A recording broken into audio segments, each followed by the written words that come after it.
안녕하세요. 미래를 설계하라 경제 잡학사정 고혜림입니다. 오늘 기다리고 기다리던 비가 적은 양이긴 하지만 왔습니다. 비가 내리고 난 뒤 내일은 다시 좀 영하로 기온이 떨어진다고 하니까요. 날씨에 유의하시길 바라겠습니다. 자, 그러면 두 분의 아나운서와 함께 경제 이야기 함께 나눠보도록 하겠습니다. 정소희, 김소연 아나운서와 함께합니다. 안녕하세요. 안녕하세요. 네, 그러면 미증시부터 살펴보고 넘어가도록 하겠습니다. 이 관세에 대한 이야기 연일 나오고 있는데요. 또 한 번 출렁출렁 증시를 움직일 수 있는 관세에 대한 이야기가 다시금 나왔습니다. 자, 뉴욕 증시 어떤 분위기 속에서 마감이 됐을지 이야기 나눠보도록 하겠습니다. 자, 소희 아나운서 전해주시죠. 네, 오늘 뉴욕 증시는 3대 지수 일제히 하락하며 마감했는데요. 최근 3거래일 연속으로 상승하던 이 뉴욕 증시가 역시나 이 관세 때문에 오늘 하락하는 모습이었습니다. 트럼프 대통령이 이야기했던 상호 관세 부과일인 4월 2일이 정확히 일주일 앞으로 다가온 가운데 오늘 시장 초반부터 기술주들이 낙폭을 키우면서 장을 시작을 했었는데요. 여기에 자동차 관세 예고가 더해지면서 시장이 크게 흔들렸고 3대 지수 모두 결국에는 하락하면서 마감하는 하루였습니다. 먼저 다우존스 보시면요. 0.31% 하락한 42,454.79포인트로 종가 형성했고요. 나스닥도 마찬가지로 2% 넘게 조금은 큰 폭으로 밀리면서 17,899.02포인트로 종가 형성했습니다. 그러면서 나스닥의 경우에는 다시 최고점 대비 10% 이상 하락한 조정 영역으로 잠기게 됐고요. S&P 500도 마찬가지로 1.12% 밀리면서 5,712선에서 종료됐습니다. 그럼 자세한 내용 글로벌 이슈 함께 보면서 이야기해 보도록 하겠습니다. 먼저 오늘 시장에서 가장 중요한 키워드 역시나 이 자동차 관세였는데요. 트럼프 대통령이 다음 달 2일부터 미국으로 수입되는 외국산 자동차에 25%의 관세를 부과하겠다 이렇게 밝히면서 시장이 크게 휘청였습니다. 지난 12일에 철강 알루미늄 관세 발효한 것에 이어서 두 번째로 품목별 관세 조치를 공식화한 것이고요. 앞서 트럼프 대통령이 예고한 대로 반도체, 의약품에 대한 25%의 관세 부과 조치까지 시행이 될 경우 향후 관세 전쟁은 더욱더 확대될 전망으로 보이고 있습니다. 여기에 트럼프 대통령이 구리 관세까지 검토하고 있다는 블룸버그 통신 보도가 나왔기 때문에 이 향후 추가 관세 발표가 이어질지 주목을 해봐야 되는 상황입니다. 여기에 더해서 미국이 중국 기업 80개를 블랙리스트에 추가한 것이 전해졌는데요. 계속해서 미중 무역 갈등이 심화되고 있는 양상입니다. 미국 상무부는 중국의 클라우드 컴퓨팅 및 빅데이터 서비스 제공업체인 인스퍼그룹의 6개 자회사를 포함해서 이 중국 기업 약 80곳을 수출 제한 목록에 추가했고요. 로이터 통신에 따르면 인스퍼그룹 자회사들은 중국 군용 슈퍼컴퓨터 개발에 기여했다는 이유로 수출 규제 명단에 추가한 것으로 알려지고 있습니다. 이 또한 CNBC 방송에서는 제재 대상에 군사 목적의 고성능 인공지능 칩, 슈퍼컴퓨터 첨단 인공지능 개발에 관여한 혐의를 받는 중국 기업 수십 곳이 포함됐다고 보도하기도 했습니다. 이렇게 트럼프 관세 정책에 미국 시장이 굉장히 혼란스러운 가운데 글로벌 투자은행 바클레이스가 미국 증시 전망을 대폭 하향 조정하는 모습 보였습니다. 이 관세 정책에 대한 경제적 불확실성으로 올해 증시가 지난해 말 수준을 벗어나기 어렵다라는 분석이 나오면서 이 최근 월가 전망에 굉장히 힘이 실리고 있는 모습입니다. 바클레이스는 보고서에서 S&P 500 지수의 연말 목표치를 6,600에서 5,900으로 낮췄고요. 올해 말 S&P 500 지수가 지난해 말 종가인 5,881.63포인트를 크게 넘어서지 못할 것이라는 전망을 내놓고 있습니다. 다음 뉴스 보겠습니다. 오늘 엔비디아와 테슬라가 뉴욕 증시에서 5% 이상 하락하며 마감했습니다. 엔비디아는 첨단 반도체 중국 수출이 금지된 가운데 중국 당국도 엔비디아 제품에 대해 규제를 강화하고 있다는 소식이 전해지면서 약세로 출발했고요. 자동차 관세 부과 소식에 관세 전쟁이 격화될 우려가 나오면서 엔비디아 오늘 장 내내 낙폭을 키웠습니다. 테슬라의 경우에는 상호 관세 부과일을 일주일 앞두고 약세를 보이고 있었는데 자동차 관세 발표 예고로 인해서 하락폭을 더 키웠다고 볼 수 있겠습니다. 그럼 자세한 내용 히트맵 통해서 한 번 더 알아보도록 하겠습니다. 오늘 히트맵 보시면 전반적으로 붉게 물든 것 확인하실 수 있겠는데요. 이 방금 말씀드렸던 것처럼 엔비디아와 테슬라 5.74%, 5.58% 큰 폭으로 하락한 것 확인하실 수 있겠습니다. 그러면서 반도체단도 전반적으로 좋지 못한 모습인데요. 브로드컴은 4.78% 밀렸고요. AMD도 마찬가지로 4%대에 하락하는 모습이었습니다. 인텔도 3% 넘게 빠졌고 퀄컴도 1% 넘게 하락하면서 전체적으로 반도체 지수 내려앉는 모습이고요. 필라델피아 반도체 지수는 3.27% 하락했습니다. 자동차도 마찬가지인데요. 테슬라가 5% 넘게 밀리면서 가장 크게 낙폭을 보였고요. 제너럴 모터스는 3.12% 역시나 크게 밀렸습니다. 스텔란티스도 3.5% 하락했고 그나마 포드만 가까스로 강보합세 지켜내고 있는 모습입니다. M7 기업들 역시나 낙폭이 깊어지고 있는 모습이고요. 마이크로소프트는 1.13%, 애플도 1% 가까이 하락하는 모습입니다. 구글도 3.27% 조금 큰 폭으로 하락했고요. 아마존과 메타도 2%대 하락세 기록한 것 확인하실 수 있겠습니다. 그렇다면 오늘 시장을 움직인 주요 기업 뉴스도 함께 보도록 하겠습니다. 먼저 테슬라, 오늘 자동차 관세 발표도 있었지만 캐나다가 테슬라의 전기차 보조금을 중단하겠다라는 소식을 전했는데요. 그동안 캐나다 정부는 테슬라의 전기차 보급을 위해서 리베이트 형태의 보조금을 지급했었습니다. 그러나 오늘 캐나다 정부는 테슬라에 대한 리베이트 자금 3,011만 달러를 동결한다고 밝혔고요. 이 앞서 캐나다는 미국이 관세 부과를 강행할 경우에 테슬라 전기차에 보복 관세를 물릴 것이다라고 이야기를 하기도 했었는데요. 이번 보조금 중단은 이 사전 조치로 풀이되고 있는 상황입니다. 다음으로 보시면 엔비디아인데요. 엔비디아도 오늘 크게 밀렸습니다. 엔비디아는 미국의 수출 규제로 엔비디아의 첨단 반도체가 중국 수출이 금지된 상황인데 중국도 엔비디아 제품에 대해 수출 규제를 강화하고 있어서 하락세를 보인 것으로 분석하고 있습니다. 이 중국은 중국 기업들이 인공지능 데이터 센터를 건설할 때 에너지 효율이 높은 칩을 쓰도록 하는 규정을 도입했는데요. 이 새로운 규정에 따르면 현재 중국에서 가장 널리 쓰이고 있는 엔비디아의 H20 칩이 규정을 충족하지 못하는 상황입니다. 그렇다면 중국은 규정 도입 후에 준수를 권고할 뿐 당장 엄격하게 시행하지 않겠다라고 이야기했지만 이를 엄격하게 적용하면 엔비디아의 H20도 중국 내 사용이 어려운 상황으로 보고 있습니다. 다음 뉴스 보겠습니다. 이 대표적인 밈 주식인 비디오 게임 유통업체죠. 게임스탑이 비트코인 투자 기업으로의 변신을 선언한 후에 주가가 급등세를 보였습니다. 게임스탑은 어제 장 마감 후에 매출과 주당 순이익이 엇갈려 나온 지난 4분기 실적을 공개하면서 보유 현금과 채권 주식 발행 등을 통해 조달한 자금을 활용해서 비트코인과 미국 달러 기반의 스테이블 코인에 투자할 방침이라고 밝혔고요. 비트코인 최다 보유 기업으로 유명세를 탄 소프트웨어 업체 마이크로 스트래티지와 유사한 행보라고 볼 수 있겠습니다. 이 게임스탑은 오늘 11% 이상 급등하는 모습이었습니다. 다음으로 보시면 달러트리 내용인데요. 이 저가 상품 할인 체인인 달러트리는 예상치를 상회하는 실적을 내놨습니다. 여기에 사모펀드 브리게이트 캐피털 매니지먼트의 자회사 패밀리 달러를 10억 달러에 매각하기로 했다는 소식을 전하면서 오늘 주가 3.08% 급등하는 모습이었습니다. 네, 오늘 미증시 전체적으로 관세 전쟁이 한 번 더 타격을 입었다라고 볼 수 있겠는데요. 훈풍이 이어지나 했더니 또다시 휘청이기 시작하는 상황입니다. 언제 어떤 발언과 정책들이 나올지 모르는 만큼 경제적 불확실성이 커지고 있는데요. 내일도 저희와 함께 하시면서 투자 흐름 체크해 보시기 바라겠습니다. 지금까지 미증시 마감 시황 전해드렸습니다. 네, 미증시 전체적으로 정리를 잘 해주셨습니다. 이 미증시는 계속해서 관세 이야기가 나왔는데 어제 같은 경우에는 더욱더 시장의 주목을 끌었던 것 같습니다. 자동차 같은 경우에는 철강 알루미늄에 이어서 두 번째로 이제 관세를 부과한다라는 내용이 전해지면서 시장에 충격을 준 것으로 풀이가 되고 있는데요. 트럼프의 발언이 하나하나 나올 때마다 시장을 환호하거나 낙담한다라는 이야기가 나오고 있는 만큼 트럼프가 어떠한 내용을 발표를 할지 시장의 귀추가 주목되고 있습니다.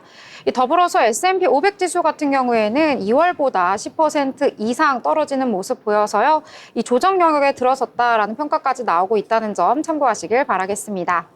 자, 그러면 저희 이번에는요, 기업에 대해서 알아볼 시간인데요. 어떤 기업 소개해드릴지 오늘도 궁금합니다. 자, 소연 아나운서, 오늘은 AI 관련된 기업 말씀해 주신다고요? 네, 제가 오늘 소개할 기업은 브로드컴입니다. 브로드컴은 다양한 기술 혁신을 통해 글로벌 반도체와 소프트웨어 시장에서 독보적인 입지를 구축해왔는데요. 특히 데이터 센터 네트워킹, 무선 통신, AI 반도체와 클라우드 솔루션 분야에서 강력한 경쟁력을 자랑하며 현재 세계 시가총액 상위 10대 기업 중 하나로 자리 잡고 있습니다. 브로드컴의 전체 사업은 반도체 사업과 IT 인프라 사업을 6대4 비율로 나누어 구성되어 있습니다. 즉 브로드컴은 단순한 팹리스 반도체 기업이 아닌데요. 브로드컴은 우리가 자주 볼 수 있는 컴퓨터 브랜드인 HP로부터 시작됐습니다. HP의 반도체 부문으로 시작해 초기에는 아날로그와 디지털 반도체 기술 개발에 주력했습니다. 이후 1991년 독립기업으로 분리된 후 본격적으로 네트워킹 칩 개발에 집중했습니다. 1990년대 말 인터넷 사용이 급격히 증가하면서 고속 데이터 전송이 가능한 모뎀 기술에 대한 수요도 폭발적으로 증가했는데요. 이에 따라 브로드컴은 케이블 모델용 칩셋을 개발했으며 기존 모뎀보다 빠른 데이터 전송 속도를 제공함으로써 시장에서 큰 성공을 이뤘습니다.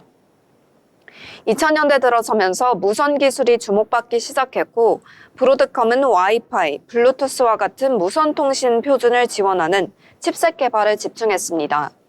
이러한 칩셋은 브로드컴을 무선 통신의 기술 선두자로 자리매김하게 만들었습니다.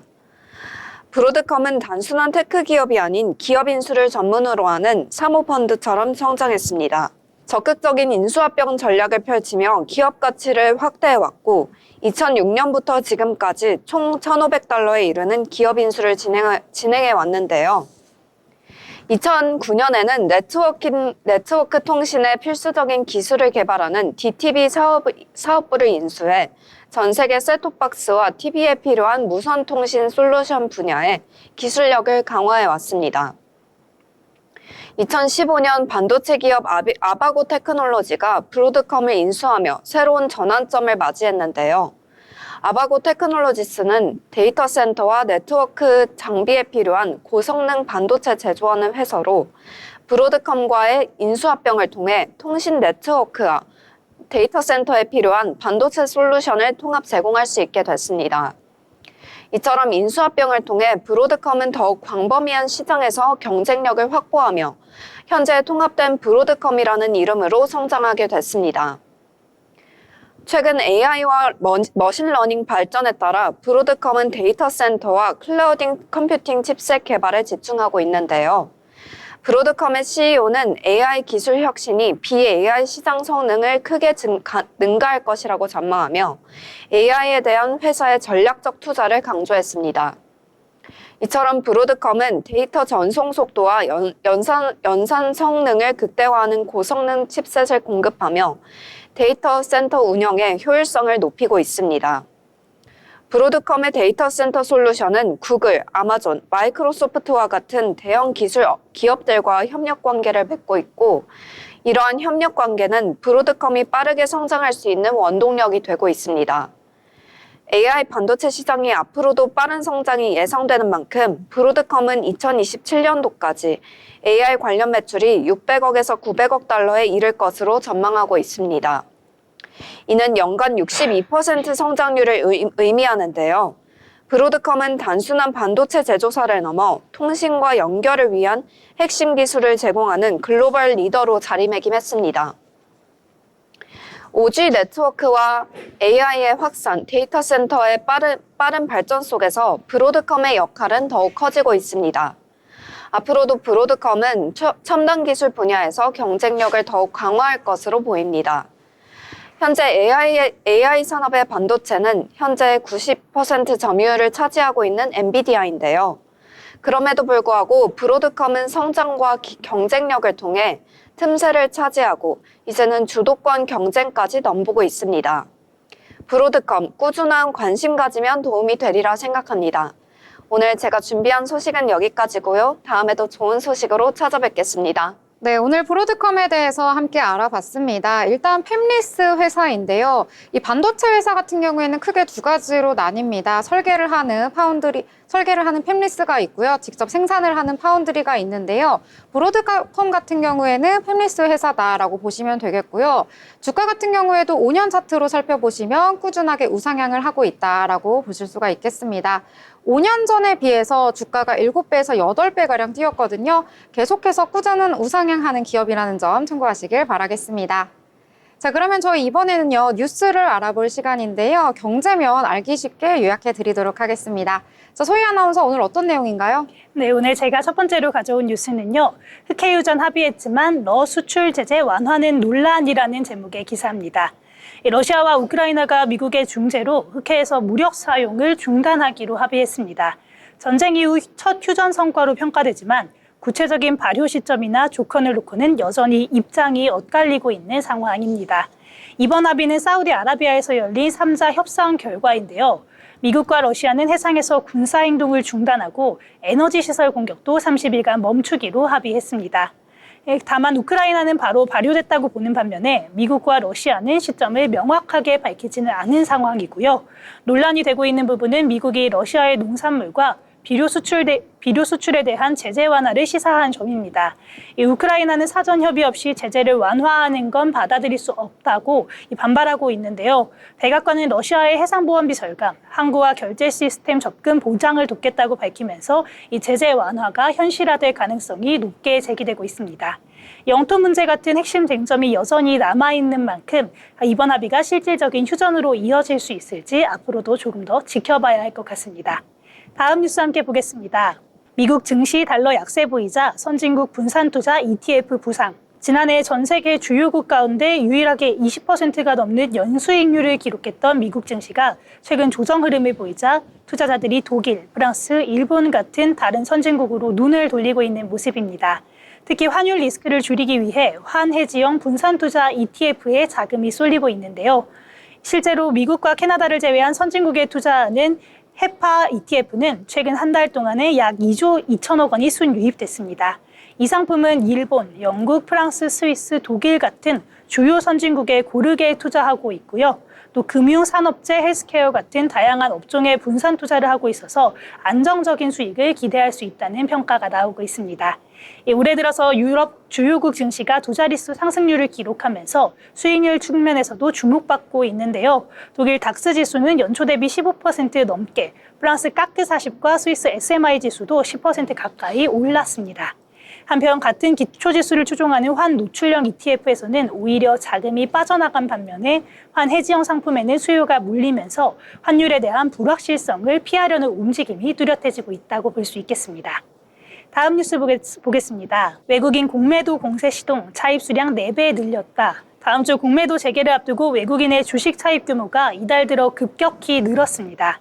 25일 기준 외국인의 국내 주식 차입 수량은 약 3억 8,700만 주로 지난달 전체 수량 대비 약 4배 가까이 증가했고요. 차입 비중 역시 62%에 달해 외국인 중심의 공매도 재개 가능성이 커졌다는 분석이 나오고 있습니다. 이 공매도는 주식을 빌려서 먼저 판 뒤에 주가가 떨어졌을 때 다시 사서 갚는 구조인데요. 최근엔 무차익 공매도를 막기 위해 사전에 차입 물량을 확보해야지만 거래가 가능했습니다. 그래서 이처럼 차입이 늘었다라는 건 공매도 준비 신호로도 해석할 수 있겠는데요. 게다가 개인 투자자들의 신용 거래 융자도 18조 원을 넘어서면서 빚을 내서 투자하는 상황이 규모가 커진 상황입니다. 이 공매도 압력에 주가가 하락하면 담보 부족으로 대규모 반대 매매가 발생할 수 있고 또다시 주가 하락을 부르는 악순환으로 이어질 수 있다는 지적도 나오고 있습니다. 네 번째 뉴스 함께 보겠습니다. 삼성 SK 하이닉스도 쓴다. 관심 폭발하더니 K소부장 참전. 국내 반도체 소재 부품 장비 기업들이 미래 반도체의 금속 배선 소재로 꼽히는 몰리브덴 관련 사업에 뛰어들고 있습니다. 삼성전자와 SK 하이닉스 등이 차세대 낸드 플래시 공정의 기존 소재인 텅스텐 대신에 몰리브덴을 도입하고 있어서인데요. 이 같은 공간에 더 많은 반도체 칩을 쌓는 집적도 경쟁이 치열해질수록 이 몰리브덴에 대한 관심이 커질 거라는 전망이 나오고 있습니다. 기존 배선 소재인 텅스텐은 고집적 공정에서 전류 저항이 커지는 한계가 있었는데요. 몰리브덴은 저항이 낮아 전자 이동 속도가 빠르고 전력 소모도 줄일 수 있어서 286단 이상의 낸드 적층 공정의 필수적인 소재로 부상하고 있습니다. 삼성전자는 이미 9세대 낸드에 적용했고 SK 하이닉스와 글로벌 기업들도 도입을 검토 중입니다. 실제로 국내 반도체 소재 부품 장비 기업들도 몰리브덴 전구체 사업에 잇따라 진출하고 있는데요. 몰리브덴은 가격이 텅스텐보다 최대 10배가량 비싸기 때문에 도입이 본격화된다면 시장 규모가 대폭 확대될 것으로 예상되고 있는 상황이고요. 낸드뿐 아니라 D램, 시스템 반도체에도 쓰일 가능성이 커서 국내 소재 업체들에겐 새로운 성장 기회가 될 수 있다는 분석도 나오고 있습니다. 네, 마지막 뉴스입니다. 공장 돌릴수록 손해, 제조업 멈추자 전력 사용 급감. 경기 부진 여파로 주요 제조업체들이 공장 가동률을 낮추면서 산업용 전기 사용량이 빠르게 줄어들고 있습니다. 전기 사용량은 경기 흐름을 보여주는 지표 중에 하나인데요. 지난해 11월부터 올해 1월까지 산업용 전기 판매량은 전년 동기 대비 꾸준히 감소했고 특히 제조업 분야에서 감소폭이 더 큰 것으로 밝혀졌습니다. 특히 석유화학 업종을 중심으로 가동률이 떨어지면서 전력 소비가 줄었는데요. 예를 들어서 롯데케미칼의 경우 주요 설비 가동률이 일제히 하락했고 특히 벤젠, 톨루엔, 자일렌 설비는 70%에서 54% 수준까지 떨어진 것으로 나타났습니다. 이런 가운데 산업용 전기요금이 크게 오른 것도 기업의 부담 요인을 키운 것으로 지목되고 있고요. 한국경영자총협회에 따르면 산업용 전기요금은 2022년부터 지난해까지 가정용 전기요금보다 2배 가까이 올랐고 일부 업종에서는 매출의 10% 넘게 전기요금으로 지출한 것으로 나타났습니다. 산업용 전기요금은 한전의 주요 수익원 가운데 하나이기 때문에 이런 흐름은 한전의 재무구조에도 부담을 줄 수 있다는 영향이 나오고 있습니다. 지금까지 뉴스 브리핑이었습니다. 네, 뉴스 알기 쉽게 정리를 해주셨습니다. 여러 가지 내용들이 있었는데요. 우리 주식시장에 큰 영향을 미칠 것으로 예상되는 것이 바로 31일부터 재개가 되는 공매도입니다. 전면적으로 재개가 될 예정이고요. 이에 따라서 외국인들의 자금이 유입될 것으로 예상이 되긴 하는데 아무래도 업종별로 차별화가 될 것이다라는 전망이 우세합니다. 어떻게 또 주가 추이가 흘러가게 될지 살펴보도록 하겠습니다. 더불어 본 방송에서 제공하는 정보는 투자 판단을 위한 조언일 뿐 해당 종목의 가치, 상승과 하락에 대해서는 보장하지 않습니다.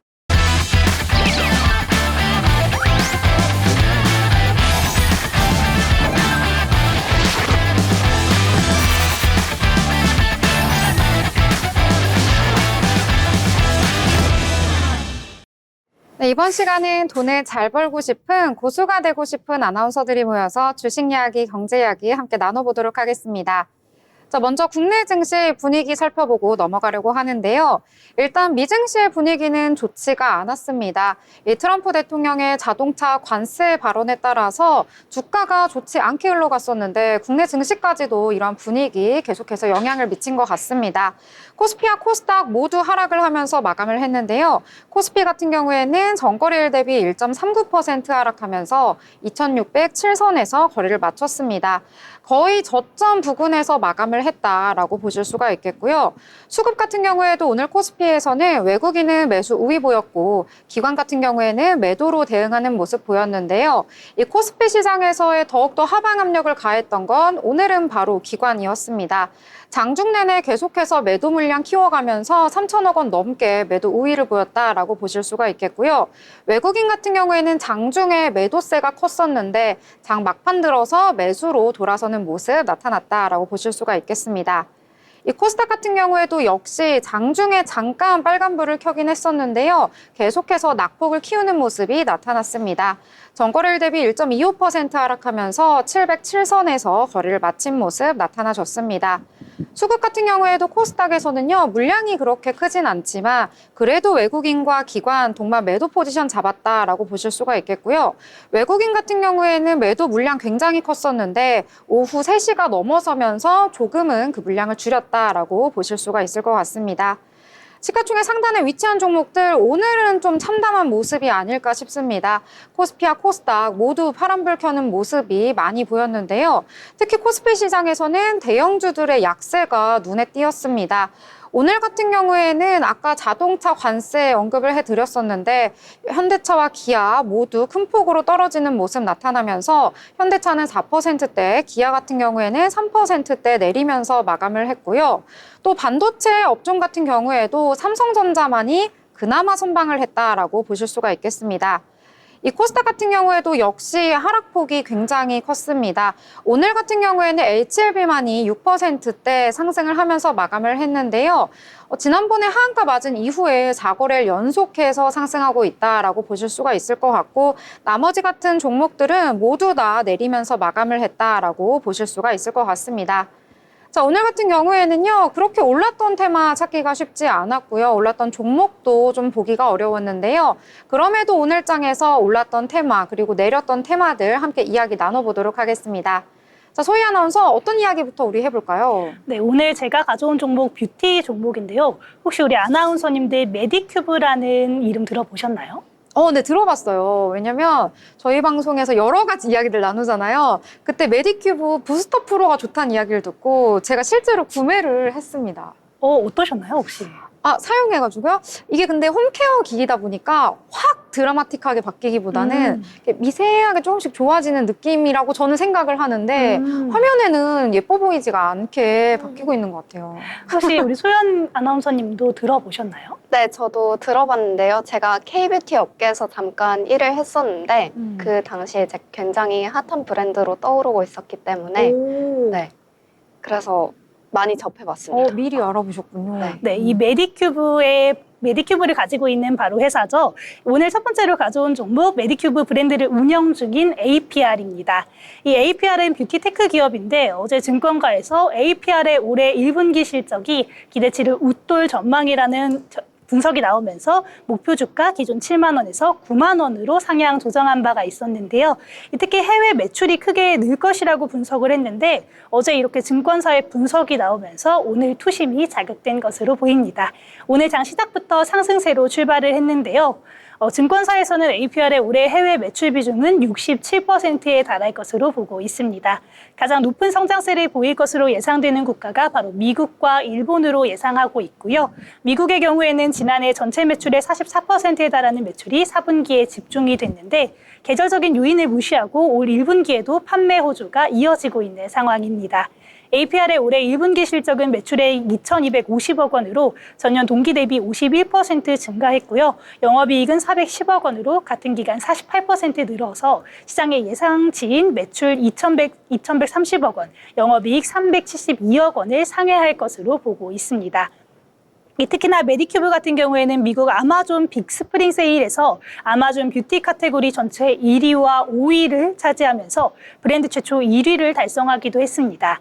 특히 작년 블랙 프라이데이보다 향상된 성과를 보인 건데요. APR의 제품들이 글로벌 경쟁 속에서 긍정적인 소비자 반응을 입증한 것으로 볼 수 있겠고요. 스킨케어 세부 카테고리에서는 6개의 제품이 탑 50에 진입을 했고 제로 모공 패드 외에도 PDRN, 딥비타-C 라인이 새로운 성장축으로 부상 중이라고 합니다. 이런 호재 가운데서 오늘 APR 급등하는 모습이었고요. 함께 차트 보도록 하겠습니다. 오늘 시가 전거래일 대비 조금 상승하면서 출발했는데요. 0.14% 상승하면서 출발을 했는데 고가 3.87%까지 오른 72,500원까지 찍었습니다. 살짝 힘이 빠지는 모습 보여주면서 오늘 2.25% 상승한 71,300원으로 마감하는 모습입니다. 네, 이렇게 APR 같이 보셨는데요. 증권가에서도 굉장히 긍정적으로 바라보고 있는 종목입니다. 굉장히 해외 매출이 잘 나오고 있기 때문에 연간 매출액 1조 원을 웃돌 것이다 라고 하는 리포트도 하나증권에서 나왔거든요. 이 점까지 투자에 참고하시길 바라겠습니다. 자, 이번에는 제가 엔터와 미디어주에 대해서 말씀을 해드리려고 하는데요. 엔터와 미디어주 오랜만에 올랐다라고 보실 수가 있겠는데 아무래도 관세와 관련해서 또 호재로 작용하지 않을까 하는 기대감이 모이면서 오늘 장에서 강세를 보인 것으로 풀이가 되고 있습니다. 오늘 방송에서 계속 언급을 해드린 것 같은데요. 이 트럼프 대통령이 관세를 자동차에 부과하겠다라고 공식 발표가 나왔습니다. 이제 곧인데요. 다음 달 2일부터 부과가 될 예정입니다. 철강과 알루미늄에 이어서 관세 품목으로 자동차가 올라가게 된 건데요. 계속해서 방송에서 언급을 해드렸었는데 자동차가 이제 관세에서 제외될 수도 있다라는 소식이 전해지면서 국내 완성차 업종들이 좀 주가가 좋았던 모습이 나타났었거든요. 하지만 반전이 일어나가지고요. 이 자동차도 적용을 받게 됐습니다. 이 완성차뿐만 아니라요. 그 안에 들어가는 핵심 부품까지도 고율의 관세가 부과가 될 것으로 예상이 되고 있는데요. 이 트럼프발 통상 전쟁이 확대되는 모습이다라고 보실 수가 있겠습니다. 자, 우리나라 자동차 기업 같은 경우에는 미국 쪽으로 굉장히 자동차 수출이 잘 나가고 있어서요. 더욱더 타격을 받을 것으로 예상이 되고 있는데요. 이러한 부분이 부각이 되다 보니까 도대체 이 관세에 영향을 받지 않는 곳이 어딘가 하는 투자자들의 기대가 이 엔터와 미디어주에 영향을 미친 것으로 보이고 있습니다. 전반적으로 오늘 강세를 보였다라고 보실 수가 있겠는데요. 자, 일단 큐브엔터 같은 경우에는요. 중국의 한한령 해제 기대감까지 함께 더해지면서 오늘 52주 신고가를 경신하기도 했고요. 또 큐브엔터는 최대 실적까지 기록을 했다라는 소식이 전해졌습니다. 오늘 같은 경우에는 11%대 강세 속에서 마감을 하는 모습 나타나줬고요. CJ ENM은 3%대, 노머스는 4%대 소폭 상승하면서 마감을 했습니다. 이 엔터주뿐만 아니라요, 이 미디어주 전반에도 이 확산되는 온기가 있었는데요. 캐리소프트 같은 경우에는 11%대 상승, 스튜디오 드래곤 5%, FNC 엔터 같은 경우에 6%대 소폭 상승을 하면서 마감을 했다라고 보실 수가 있겠습니다. 자, 그리고 엔터주 가운데서도요, SM 같은 경우에 오늘 굉장히 좋은 흐름 보여줬는데요. 이 부분은 또 개별적인 호재가 있어서 함께 알아보면 좋을 것 같습니다. 이 부분에 대해서는요, 또 따로 소희 아나운서가 전해주신다고요? 네, 맞습니다. 오늘 제가 SM도 가져왔는데요. 이 SM 같은 경우에는 과거에서부터 지금까지 우리나라를 아주 휘어잡고 있는 엔터 업계라고 이야기할 수 있겠습니다. SM 오늘 장 초반부터 굉장히 강세를 보였는데 SM도 역시나 증권가에서 실적 개선 전망을 제시하면서 목표가를 상향했다라는 소식이 전해졌고요. 그러면서 장 초반에 신고가를 경신하기도 했습니다. 이 SM과 관련된 보고서를 낸 한국투자증권에서는 올해 SM이 영업 효율화와 저연차 라인업 팬덤 확대로 별도의 이익이 증가할 것이라고 보고 있는 상황이고요. 여기에 적자를 냈던 자회사들의 실적 개선과 이익률이 굉장히 높은 디어유의 편입으로 연결 영업이익률이 13%까지 개선될 것으로 전망하고 있습니다. 디어유는 커뮤니티 플랫폼 기업인데요. 지난해 21년도 3월에 SM으로 자회사 편입을 했습니다. 이 SM은 지난 24일에 디어유의 지분을 더 취득하면서 지분율이 기존 33.6%에서 45.1%로 확대했고요. 2분기부터는 디어유의 실적이 연결 실적에 반영될 전망입니다. 이 디어유 수요 이외에도 SM은 공연 및 MD 자회사와의 시너지 확대와 자회사의 신인 그룹들, 마이트로 디어 앨리스의 활동 확대가 이어지는 상황이고요. 최근에 에스파도 굉장히 좋은 수익 흐름 내고 있기 때문에 SM에 전반적으로 호재가 들어왔다고 볼 수 있겠습니다. 한국투자증권은 이에 따른 자회사 실적 개선도 대대적으로 이뤄질 것으로 보고 있는 상황입니다. 오늘 SM 차트 함께 보시면요. 오늘 SM 시가는 살짝 떨어지면서 출발했습니다. 0.57% 하락한 10만 3,900원으로 출발을 했는데요. 오늘 신고가 경신했습니다. 5.55% 상승하면서 11만 300원까지 경신을 했었습니다. 살짝은 힘이 빠지면서 오늘은 4.12% 상승한 10만 8,800원으로 마감하는 모습입니다. 네, SM 같은 경우에는 최근에 주가 흐름 굉장히 좋은 것 같습니다. 오늘까지 해서 5거래일 연속 상승했다라고 보실 수가 있겠고요. 앞으로 관세에 영향을 받지 않는 쪽인 만큼 더욱더 주목해 보시면 좋지 않을까 개인적인 생각 덧붙여 보도록 하겠습니다. 자, 이번에는요, 저희 조금은 무거운 이야기일 수도 있는데요. 바로 산불과 관련해서 오늘 주가에도 영향을 미친 테마가 있습니다. 바로 모듈러 주택 쪽인데요. 자, 일단은 연일 뉴스에서 나오고 있는 것이 바로 산불 소식입니다. 산불이 잡히지 않고 계속해서 번지고 있는 모습 뉴스에서도 전달을 받으셨을 텐데요. 자, 일단은 56명에 달하는 인명피해까지 난 것으로 현재까지 파악이 되고 있습니다. 이 진화 작업이 진행되고 있는 곳은 중대형 산불 지역 모두 10곳 정도로 추정이 되고 있고요. 피해 산림 면적 같은 경우에는 굉장히 이번에 심각하다라고 전해졌습니다. 역대 최악으로 기록이 됐었던 2000년에 있었던 동해안 산불의 피해 면적을 넘어섰다라고 알려지고 있는데요.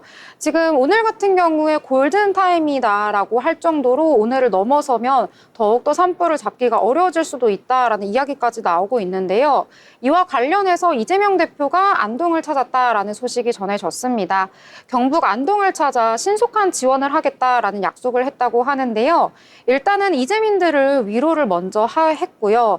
신속하게 생계터전으로 돌아갈 수 있도록 주거 지원 등 미리 준비해야 할 것들을 신속하게 준비하겠다라는 이야기를 했다라고 전해졌습니다. 또 행정안전위원회 등과 협의를 해서요. 일단은 주거 측면에서 안정화를 꾀해야 하기 때문에 이 조립식 모듈형 주택 등 이재명 지원 방안을 살필 예정이다라고 알려졌는데요. 산불이 워낙 심각하고요. 이재민도 굉장히 많은 숫자다라고 파악이 되고 있습니다. 이에 따라서 오늘 자연과 환경 상한가로 마감을 하는 모습 나타나줬고요. SY도 25%대 급등, 덕신 EPC, 동신건설 같은 종목들 이 모듈러 주택과 더불어서 이재명 테마와도 엮이는 종목들이 오늘 강세를 보였다라고 보실 수가 있겠습니다. 어서 빨리 산불이 진화되기를 저 역시도 바라보도록 하겠습니다. 자, 그러면 또 다른 이야기들 함께 나눠보려고 하는데요. 자, 소희 아나운서 마지막으로 어떤 이야기일까요? 네, 방금 이재명 대표 말씀해 주셨는데요. 이재명 대표와 관련된 테마주들 오늘 이야기해 보려고 합니다. 어제 오늘 시장을 가장 뜨겁게 달궜던 이 섹터가 바로 이재명 테마주였는데요. 오늘 이재명 테마주 먼저 대표적으로 얘기할 수 있는 게 오리엔트 전공입니다. 과거에 이재명 대표가 어릴 적 오리엔트 시계에서 근무한 이력이 있어서 대표 테마주로 꼽히고 있는데요. 오리엔트 전공은 어제 상한가를 찍었는데 오늘 52주 신고가 경신했습니다. 이 대표의 공직선거법 위반 혐의 항소심 선고가 있었던 전날에는 오리엔트 전공을 비롯해서 오리엔트 바이오, 동신건설, 이스타코, 에이텍 같은 관련 테마주들이 전체적으로 상한가를 직행했는데요. 이 대표가 무죄로 판명이 나면서 매수세가 붙은 에이텍, 일성건설 등 테마주들 여전히 강세를 보였습니다. 오늘까지. 특히나 형지 글로벌 오늘 상한가 직행했고요. 형지 INC도 오늘 상한가를 보였습니다. 전날 이재명 대표에 대한 선고가 진행 중이던 상황에서도 무죄 선고 기대감에 전체적으로 좋은 모습을 보였었는데 어제 급등하면서 마감하는 모습이 오늘까지 이어졌던 모습이었습니다. 장 마감 이후에 최종적으로 무죄가 선고되자 향후 대선 기대감에 오늘 강세가 이어졌지만 오늘 이 차익 실현을 하려는 매물들이 조금은 몰리면서 반대로 하락하기도 했었는데요. 오늘 오리엔트 차트 함께 보시면요. 오늘 시가 굉장히 좋았습니다. 3.02% 상승하면서 출발을 했는데 고가 3.77%밖에 찍지를 못했습니다. 차익 실현 매물이 많이 몰리면서 오늘 조금 떨어지는 모습을 보였고요. 종가는 5.94% 하락한 4,985원으로 마무리하는 모습이었습니다. 네, 이재명 테마주 연일 불기둥 세우고 있습니다. 이 중에서 오리엔트 전공 같은 경우에는 52주 신고가 경신하기도 했고요. 어제 외국인들이 대량으로 순매수를 했다는 점 투자에 참고하시길 바라겠습니다. 자, 그러면 이번엔 저희 인물에 대해서 알아볼 시간인데요. 자, 소연 아나운서 전해주시죠. 네, 제가 오늘 소개할 인물은 캐롤라인 레빗입니다. 뉴스나 기사를 보다 보면 트럼프 대변인이라는 단어 많이 보셨을 텐데요. 캐롤라인 레빗이 바로 트럼프 2기 행정부의 백악관 대변인입니다. 미국 역대 백악관 대변인 중 최연소를 기록한 레빗 대변인의 당선 횡보가 화제인데요. 레빗은 첫 브리핑에 백악관 대변인의 필수품처럼 여겨졌던 두꺼운 파일 바인더 없이 종이 몇 장만 들고 나타나 기자들과 격이 없이 문답을 가졌습니다. 1997년 8월 생인 레빗 대변인은 일관되게 청년 보수 정치인의 길을 걸어왔습니다. 뉴햄프셔주에서 태어나 뉴햄프셔주 세인트 안셀름 대학에서 커뮤니케이션과 정치학을 전공했습니다. 레빗은 대학교 재학 중 대학신문에 게재한 컬럼에서 트럼프의 무슬림 입국 금지 정책을 옹호한 바 있는데요. 또한 주류 뉴스 매체에 속한 사람들을 비판했는데 이는 트럼프의 인식과 같았습니다. 대학생 레빗은 보수 성향 방송국인 폭스뉴스에서 인턴으로 근무했습니다. 2019년에는 트럼프 1기 행정부 백악관 대변실에서 인턴으로 근무하고 비서관으로 일하며 정치계에 입문했습니다. 트럼프 대통령이 재선에 실패해 100억 원을 나오게 된 레빗은 정치 행보를 멈추지 않았습니다. 2020년엔 유엔 주재 미국 대사로 지명된 앨리스 스타파닉의 커뮤니케이션 디렉터로 일하면서 친트럼프파 정치인으로 이미지를 굳혔습니다. 2022년 중간선거 때 뉴햄프셔주 연방 하원 의원으로 출마해 공화당 경선을 통과했습니다. 선거운동은 보수적 가치, 감세, 총기 권리 등 공화당 이슈를 주제로 펼쳤는데요. 하지만 본선에서 46% 득표에 그치며 민주당 현역 의원에게 패하고 낙선했습니다. 이후 레빗은 한동안 정치권에서 잊히고 2024년 결혼했지만 트럼프가 다시 대선에 나오자 임신한 상태로 캠프에 합류했습니다. 트럼프가 유세 현장에서 암살 시도를 당하자 아이를 낳은 뒤 3일째인 휴가 중임에도 다음날 바로 캠프를 복귀하는 충성심을 보였는데요. 특히 레빗은 CNN과 싸운 대변인으로 명성을 얻었습니다. 지난해 6월 CNN이 트럼프와 바이든 간 1차 TV 토론을 주관했는데 레빗은 CNN 앵커와의 인터뷰를 통해서 트럼프 후보에게 선입견을 가진 앵커들 때문에 토론이 공평하지 않다고 주장했습니다. 그리고 이 인터뷰는 SNS를 통해 확산되며 트럼프 지지자들 사이에서 회자됐는데요. 이처럼 레빗은 대표적인 충성파 역마가로 자리매김했습니다. 트럼프 대통령은 지난해 11월 당선 후 레빗을 백악관 대변인으로 지정했는데요. 트럼프는 그녀를 두고 똑똑하고 강인하며 매우 유능한 소통 전문가라고 평가했습니다. 또한 미국을 다시 위대하게 만든다는 메시지, 역마가를 전달하는데 레빗이 도움이 될 것이라고 강조했습니다. 레빗이 미국에서 주목받는 이유는 단순히 젊기 때문만이 아닙니다. 그녀는 대변인 취임 직후 변화된 뉴미디어 시대를 주도하는 참신성을 보였는데요. 레빗은 자신의 첫 브리핑에서 전통적인 주류 언론뿐만 아니라 모든 미디어 매체의 목소리를 전달할 것이라며 브리핑실을 독립 언론인, 팟캐스트, SNS 인플루언서에게도 개방할 것이라 밝혔습니다. 이날 레빗은 기존 백악관 앞줄 좌석 일부를 뉴미디어를 위한 좌석으로 변경했고 AP통신 기자에게 첫 질문을 줬던 그간 관례를 무시하고 뉴미디어석에 앉은 기자 2명에게 먼저 질문할 기회를 부여해 주목받았습니다. 캐롤라인 레빗은 젊음과 패기를 무기로 미국 정치 무대 중심에 서게 됐는데요. 백악관 대변인으로서 트럼프 행정부의 메시지를 대중에게 전달하는 중책을 맡고 있습니다. 역대 최연소 백악관 대변인이라는 타이틀을 가진 만큼 앞으로 그녀가 어떻게 활약할지 기대됩니다. 제가 오늘 준비한 소식은 여기까지입니다. 네, 오늘 캐롤라인 레빗에 대해서 말씀해 주셨습니다. 지난번에는 이 미국의 부통령 소개해 주셨는데 좀 정치인을 좋아하시는군요. 정치 얘기가 조금 재밌는 것 같아서 자꾸 정치와 관련된 인물을 찾아보게 되는 것 같습니다. 정치에 끌리는 느낌이시군요. 자, 그러면 이번에는요, 저희 리포트 한번 살펴보도록 하겠습니다. 작년 말부터 좀 올해 초까지 계속해서 이야기가 나왔던 조선에 대해서 오늘 분석을 해주신다고 하는데요. 자, 소희 아나운서 전해주시죠. 네, 오늘 제가 가져온 투자 리포트 바로 조선업에 대한 내용입니다. 사실 조선업 하면 지루하다, 사이클이 너무 길다 이런 반응이 많았는데요. 요즘엔 분위기가 많이 바뀌고 있습니다. 전방 산업의 흐름도 달라졌고요. 수주도 다시 활발해지고 있는데요. 오늘의 SK증권의 조선, 선박의 심장이 뛴다 리포트 함께 보시면서 올해 조선업의 핵심 흐름과 주목할 투자 전략까지 함께 이야기해 보도록 하겠습니다. 이 작년까지만 해도 조선업은 쉽지 않았는데요. 수주를 많이 했지만 인건비는 오르고 원자재 가격도 불안정했고 무엇보다 언제 실적이 반영되냐라는 의문이 계속해서 따라붙었습니다. 그런데 올해 들어 분위기가 바뀌고 있습니다. 바로 전방 산업에서 수요 회복이 본격화되면서 조선업도 같이 살아나고 있기 때문인데요. 이 대표적인 게 LNG 해상운송 그리고 VLCC라고 불리는 초대형 원유 운반선입니다.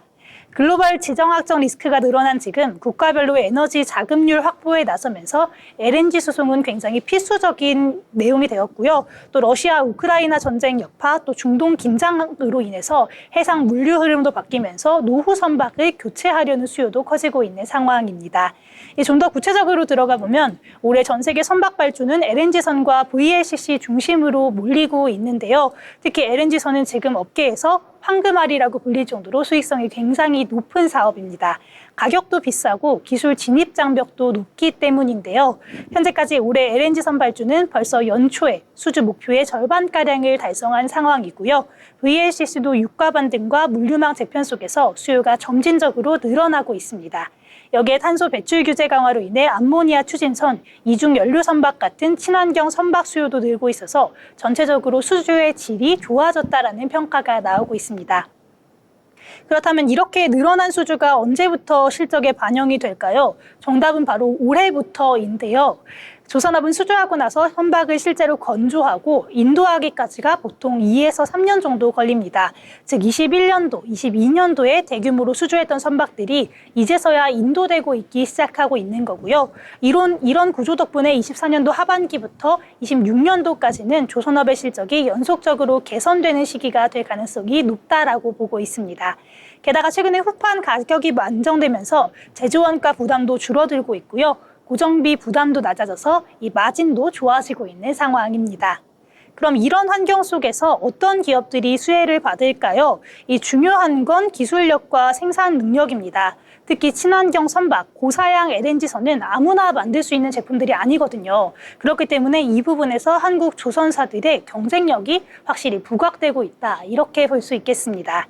중국 조선사들이 물량은 굉장히 많지만 고부가 가치 선박들은 아직 따라오지 못하는 상황이고요. 실제로 2024년도 전 세계 LNG선 발주 중에 한국 수주 비중이 약 80% 이상을 차지하고 있습니다.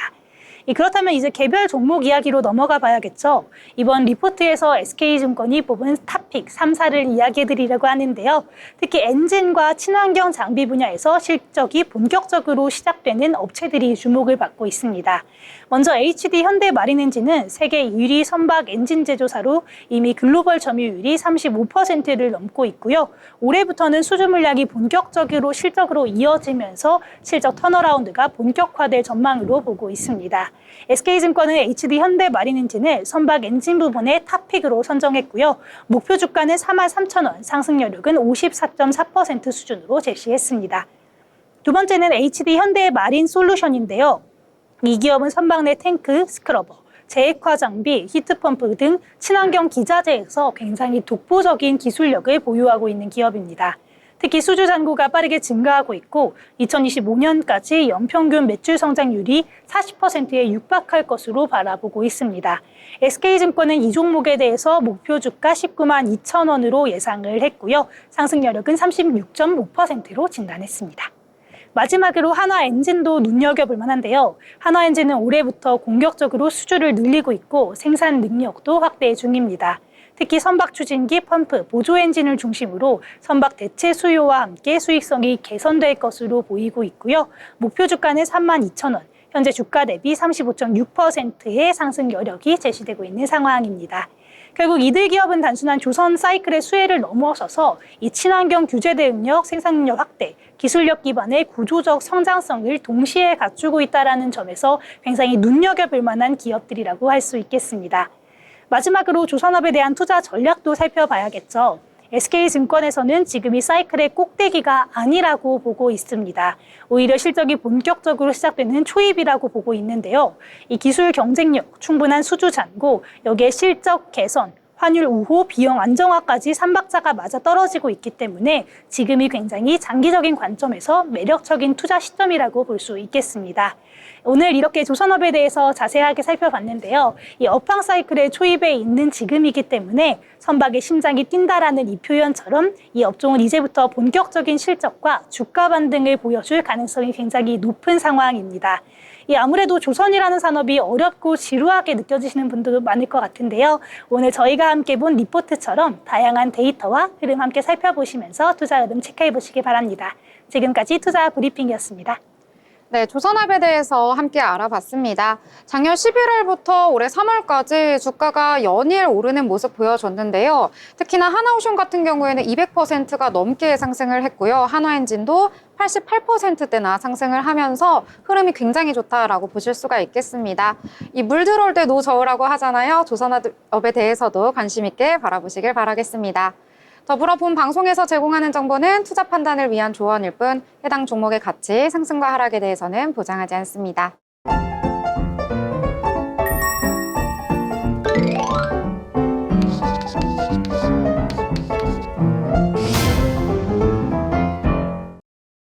네, 이제 오늘장에 대해서 마무리를 해보도록 하겠습니다. 자, 소연 아나운서 어떻게 오늘장 요약해볼까요? 오늘장 뉴욕 증시 그리고 국내 증시 모두 좋지 못했던 하루였던 것 같습니다. 내일은 조금 더 나아질 수 있기를 바라봅니다. 네, 내일장 기대를 해주셨고요. 자, 소희 아나운서 어떻게 정리해볼까요? 네, 저는 미디어 엔터는 어때? 라고 이야기해 보겠습니다. 현재 반도체와 자동차가 많이 죽어 있는 상황이기 때문에 대체 종목으로 미디어와 엔터 종목 주목해 보시면 좋을 것 같습니다. 네, 미디어와 엔터 추천해 주셨고요. 저는 오늘 같은 경우에 살아남은 테마가 없었다 이렇게 정리를 해보도록 하겠습니다. 자, 목요일 방송 여기서 마무리 짓도록 하겠습니다. 내일은 이번 달의 마지막 금요일인데요. 내일 방송으로 다시 찾아뵙도록 하겠습니다. 시청해주신 여러분 고맙습니다.